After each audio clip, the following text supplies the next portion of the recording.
When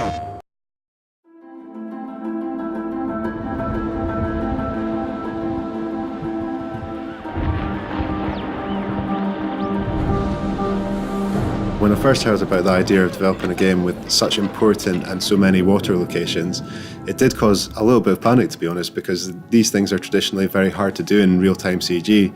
But for us in this game, the ocean is such a pivotal location where many of the important scenes happen there. It was important to find a way to do it and do it well. Animation plays a big part in developing a game that's on a sea surface. Obviously, we have the sea simulation. We have a boat that needs to react and behave in a believable manner on that surface.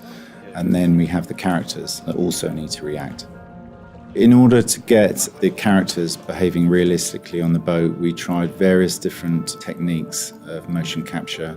We had performances completed on a movable floor, and that simulated the rocking behavior of the boat.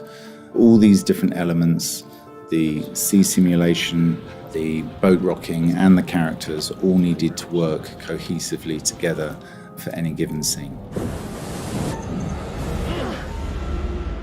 We have a procedural sea surface that's used throughout the game.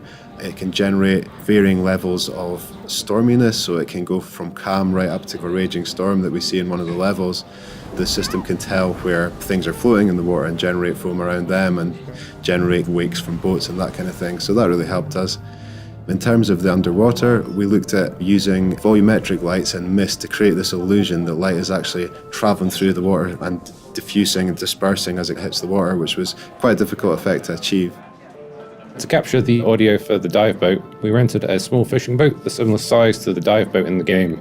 We went out with a multi-track recorder, some microphones, and positioned them in all the different angles that you need to capture the various sounds the boat makes, from the motor, the water slushing against the hull, and the wind in the rigging.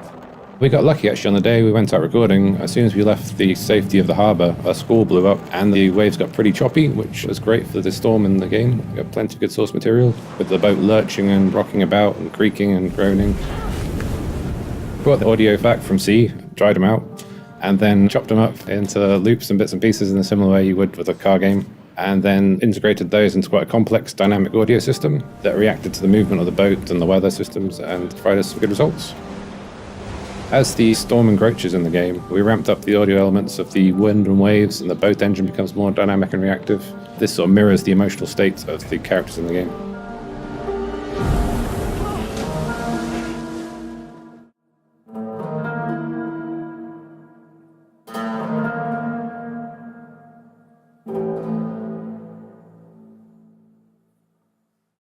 PlayStation